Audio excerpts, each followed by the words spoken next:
საქართველოში ვის უყვირს ხურმა და ხურმის ჭირი. განსაკუთრებით სენაკში და იქეთ სამტრედიის მხარეს გადაყვითლდება ხოლმე აივნები და სასწაული სანახავია, როცა იქაურები ხურმას აშრობენ შემოდგომაზე. და ვთვლი რომ ეს სიმდიდრეა ჩვენი ქვეყნის. ამაზე უკეთესი ტკბილეული ჩვენ ქართველებს არც აგვაქვს. ნუ რა თქმა უნდა ჩურჩხელის შემდეგ.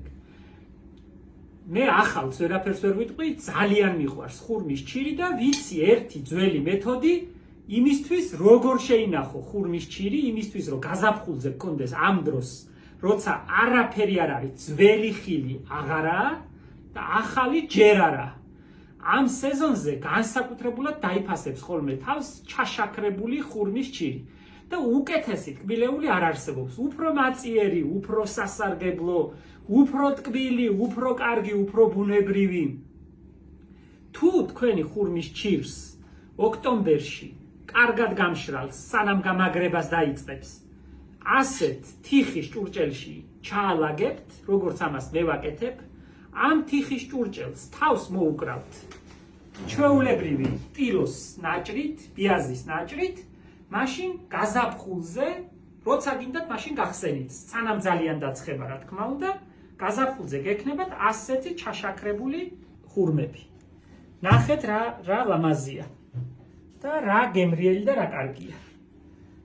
უკეთესი ტკბილეული არა, აი ასე ჩაშაქრდება და სულ ყველა არის რბილი, ფუმფულა და ძალიან გემრიელი. ვისაც კალორიების არ ეშინია და ვინც იცის რომ არ უნდა უფრთხოდეს ზედმეტ კალორიებს, უკეთესი საჭმელი ამ სეზონზე და უფრო მაწიერი და მარგებელი არ არსებობს. რამისი ლამაზე და რამისი გემრიელია ნახეთ. თლათ არ გამოშრება შიგნით. აი როგორია. თლათ არ გამოშრება, რბილია. აი ნახეთ. მარმელადილითა უფრო გემრიელი არც ვიცი რა შეიძლება იყოს წელიწადის ამ დროს.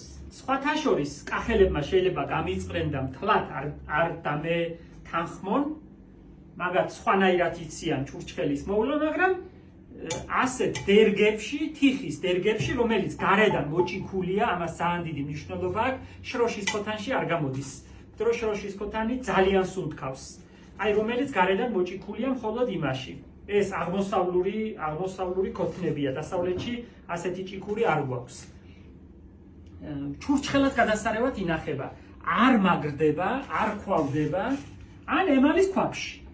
კარალიოკის და ხურმის სამშობლო არის ჩინეთი, იაპონია. და სხვათა შორის ჩინეთი, იაპონიაშიც არსებობს მსგავსი ტკბილეული. აი ნახეთ როგორია. არც რბილია, არც მაგარი, აი საშუალო. და არის გადასარევი. აი ზოგიერთი მთლად ჩარბილდება, ჩაცომდება, აი ნახეთ. აი. ძალიან კარგია. გადასარევია. არ შეგეშინდებათ მიართმევთ ბავშვებს, კამფეტებს და რაღაცა უბედურებებს ნამდვილად ჯობია და თან ჩვენია უსასუქოა ხურმას და კარალიოკს სასუქს არავინ არ უკეთებს. ბუნებრივია, მზეზე გამშრალია და ეს მთელი ენერგია რჩება ამ ხილში. მე ძალიან ვემხრობ იმას, რომ ქართული ჭირი სხვა ჭირებზე გულწრფელად გითხრათ, მაინდა-მაინც არ ვიშდები. რა თქმა უნდა, შავი ქლიავი მეფეა, მაგრამ ხურმის ჭირი პირველია. უკეთესი არ გვაქვს.